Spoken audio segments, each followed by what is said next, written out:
KR Nizam, నేను మీ తాళ్ళపల్లి రమేష్. ఈరోజు morning న్యూస్కు స్వాగతం. అన్ని పేపర్లను ప్రధాన వార్తలు ఒకసారి చూసుకున్నాం. ఈ రాష్ట్రంలో ఒక బాంబు పేల్చే విధంగా కవితక్క అయితే బీఆర్ఎస్ పార్టీ నుంచి బయటకు వచ్చి ఒక సొంత పార్టీ అయితే పెట్టింది. దాని పేరు టీఆర్ఎస్గా మార్చుకున్నది. ఎందుకంటే ఎన్నికల కమిషన్ దగ్గర ఒక 5 పార్టీలను ప్రతిపాదించింది. 5 పార్టీలలో టీఆర్ఎస్ పార్టీ ఖాళీగా ఉన్నది, అది ఎవరు నడుపుతలేదు కాబట్టి టీఆర్ఎస్ బీఆర్ఎస్గా మారింది కాబట్టి టీఆర్ఎస్ను మేము నడుపుతామని చెప్పేసి ఒక కార్యక్రమం అయితే చేసింది. ప్రజల తరఫున పోరాటం కూడా చేస్తామనేది హర్షించదగ్గ విషయం. నిన్న బొగ్గుగని కార్మికులను కలవడం కోసం అని చెప్పేసి నిన్న కల్వకుంట్ల కవిత గారు ఆ బొగ్గి గని దగ్గరికి పోయింది. ఆ వార్త మనం ఒకసారి చూసుకున్నాం. అదేంటి, ఎట్లా పోయింది, ఏంటి, అసలు ఏం జరుగుతూ ఉన్నది రాష్ట్రంలో అనే దానిపైన. అయితే నిన్న కొత్తగూడెంలోని పీవీకి 5వ గనిలోకి కవితక్క పోయింది. కార్మికులతో మాట్లాడుతూ కొన్ని విషయాలు చేసింది. ఒకసారి మనం చూసుకున్నాం. అది నిన్న ఆ కార్మికులను సందర్శించడానికి ఆ బొగ్గు గని దానిలోకి కవితక్క పోయింది.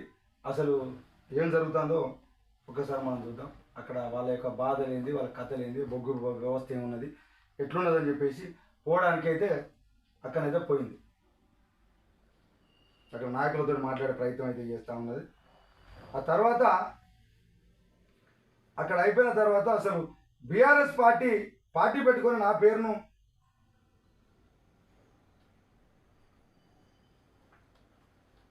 ఇది రెండో దఫ బాయి దగ్గరికి రావడం. ఎందుకంటే అయితే ఈసారి రెండోసారి అక్క అక్కడికి వచ్చింది. తెలంగాణ రాకముందు కూడా నేను మీతోనే కలిసి పనిచేసిన సింగరేణి కార్మికులతో, తెలంగాణ వచ్చిన తర్వాత కూడా మీకోసమే పనిచేసిన అప్పుడేమో తెలంగాణలో కేసీఆర్ బిడ్డగా అప్పుడు వచ్చింది కాబట్టి అప్పుడు ఆమె ఇక చలామణి అయింది. అక్కడ నిజామాబాద్లో ఎంపీగా కూడా పోటీ చేసింది. టీఆర్ఎస్ పార్టీలోనే ఉన్నది. ఆ తర్వాత ఎమ్మెల్సీ అయింది టీఆర్ఎస్ పార్టీ. అప్పుడెప్పుడు విమర్శించాలి కవితక్క. ఎప్పుడైతే లిక్కర్ కేసులో పోయిందో అప్పటి నుంచి ప్రభుత్వం పైన యుద్ధం ప్రకటించింది. ప్రతిపక్షంలో ఉన్నా కూడా సింగరేణి కార్మికులతోనే పనిచేస్తా ఉన్నా. మరి మిమ్మల్ని మద్దతు అడుగుతా ఉన్నా. హెచ్ఎంఎస్ రియాల్సన్ గారు, నేను అత్యంత క్లిష్ట సమయంలో ఉన్నప్పుడు మీరు సింగరేణి కార్మికుల కోసం అల్పైపోకుండా పోరాటం చేసినారు.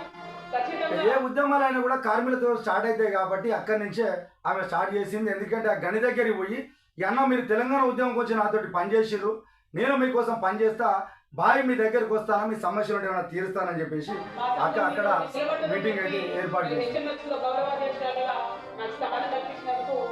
అయితే వీళ్ళ సంఘంలో అక్కకు గౌరవాధ్యక్షునికి అయితే స్థానం కలిగి, ఎందుకంటే కరప్షన్ కి చోటు లేకుండా చాలా బలంగా కార్మికుల హక్కుల కోసం అనేక సంవత్సరాల నుంచి పోరాడుతున్నటువంటి నాయకుడు.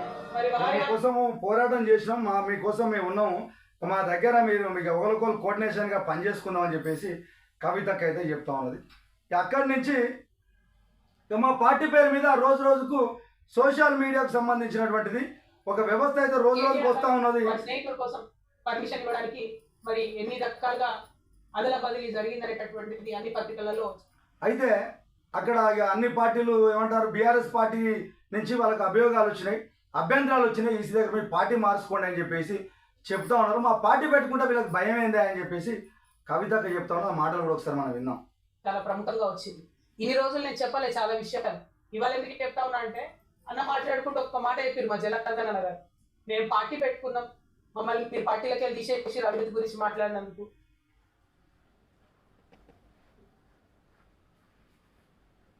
కేటీఆర్ గారు వారి స్నేహితుల కోసం పర్మిషన్ ఇవ్వడానికి మరి ఎన్ని రకాలుగా అదల బదిలీ జరిగిందనేటటువంటిది అన్ని పత్రికలలో చాలా ప్రముఖంగా వచ్చింది. ఇన్ని రోజులు నేను చెప్పలే చాలా విషయాలు.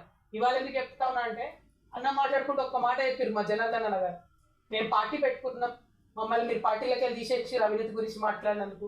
నేను ఆగిపోలేదు కదా, నేను సాగాలి కదా. అయితే మీరు అవినీతి గురించి మరి మాట్లాడినందుకే నన్ను పార్టీ నుంచి తీసేసిన కాబట్టి ఏం చేస్తాం భయ్, మేము కొత్త పార్టీ పెట్టుకున్నాం, మా పార్టీ మరి మీకు లెక్కే లేదా, మా పార్టీ గురించి మీరు ఎందుకు భయపడతారు అని చెప్పేసి నా పని నేను చేసుకుంటున్నా. సంవత్సరంన్నర కాలంగా ఒక 6 నెలలు, ఫస్ట్ 6 నెలలు చెప్పాలి ప్రజలకు కాబట్టి మీ గురించి చెప్పి వదిలేసి తర్వాత నేను ప్రజా సమస్యలు మాట్లాడుకుంటూ వెళ్తున్నా. కానీ వాళ్ళు మాత్రం ఎలక్షన్ కమిషన్ 1000 కంప్లైంట్స్, మరి భయం లేదన్నారు కదా, నేను పార్టీ పెట్టుకుంటే మీకు ఇబ్బంది లేదన్నారు కదా, మేము అడిగిన ప్రశ్నలకి ఇంతవరకు జవాబు చెప్తలేదు కదా, మరి ఎందుకు ఈ చాటి మాట వెనుకబడి వ్యవహారాలు? ఎవరైనా మీలాంటి పత్రికా మిత్రులు మా వార్త రాస్తే సిగ్గు లేకుండా గుంటనక ఫోన్ చేసి ఎందుకు వేస్తారు, ఎందుకు వేస్తున్నారు వార్తలు ఏకండి. అదేవిధంగా ఇంగ్లీష్ మాట్లాడతాడు కేటీఆర్ సార్ కాబట్టి ఇంగ్లీష్ వాడు వార్త వేస్తే ఢిల్లీకి ఫోన్ చేసి ఎందుకు చేస్తారా నేను అడుగుతాను ఇంగ్లీష్. అది ఫోన్ చేసి చెప్తాను నాకు. ఇంత సిగ్గులేని వ్యవహారం ఎందుకు? ఒక ఆడబిడ్డగా నేను చాలా ధైర్యంగా ప్రజల మధ్యలో ఉంటాను, నేను వెళ్తున్నాను. ఆంబోతుల్లాగా అడ్డగడ్డల్లాగా ఎందుకు నా కాళ్ళ కట్టెలు పెట్టే పనులు చేస్తూ నాకు అర్థమవుతలేదు. ఏం అవసరం ఉంది నీకు? ఒక్క ప్రశ్నకైనా సమాధానం చెప్పిరా నేను అడిగిన వాటికి. ఇంకా నేను ఎక్కడో కూడా పర్సనల్ ఇష్యూస్ మాట్లాడనుకుంటున్నా ప్రాణం పైన. కానీ ఆ బీఆర్ఎస్ పార్టీలో వీళ్ళిద్దరు జోడెడ్లలాగా నడపాల్సిన వాళ్ళు ఇద్దరు కూడా దున్నపోతుల్లాగా ప్రజల ఇష్యూలు మర్చిపోయి కేవలం అవినీతి ఇష్యూస్ మాట్లాడడం, ఇప్పటికి కూడా అడ్డగోలు అవినీతి పనులను కాపాడడం. మొన్న నేను ఉద్యమకారుల పక్షాన పోయి అక్కడ ఉద్యమం చేస్తున్నా అండి. ఏం డ్రామా చేసిండ్రు కాంగ్రెస్ బీఆర్ఎస్ కలిసి? అంటే మీకు ఆ పూటకు నన్ను ఆపడానికి, ఉద్యమకారుల వార్తలు రాకుండా ఉండడానికి అయితే కాంగ్రెస్ తో జత కడతారు, అయితే బీజేపీతో జత కడతారు. ఏముంటది నీతి నీయదు న్యాయం ఏముండదా? ఒక పార్టీకి లైన్ ఉండదా? పోయి అక్కడ డ్రామా గుంటనక్క కింద పడ్డాడట. అయితే నా పని నేను చేసుకొని పోతా ఉన్నా, ఇక వీళ్ళకు ఏం కథ ఏం ముచ్చటో ఉంటుందని చెప్పేసి చెప్తా ఉన్నది. ఇంకోటి కూడా ఆల్రెడీ అక్రమ సొమ్ము ఈ బీఆర్ఎస్ దగ్గర ఎక్కడి నుంచి వచ్చినాయి? 1400 కోట్లు వచ్చినాయి.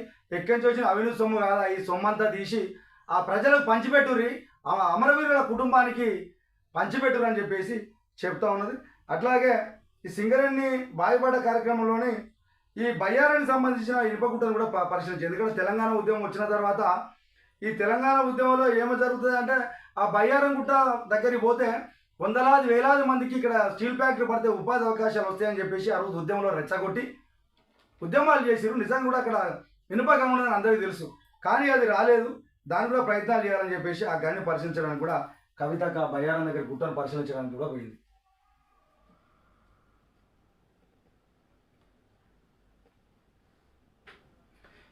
కానీ అక్క అయితే సందర్శించింది. కానీ అక్కడ బీజేపీ ప్రభుత్వం వాళ్ళు ఏమంటారంటే ఇక్కడ కనీసం ఇక్కడ ఫ్యాక్టరీ పెట్టుకోవడానికి ఆస్కారం లేదు, ఇక్కడ ఇనుము అంత మొత్తంలో లేదని చెప్పేసి వాళ్ళు చెప్తా ఉన్నారు.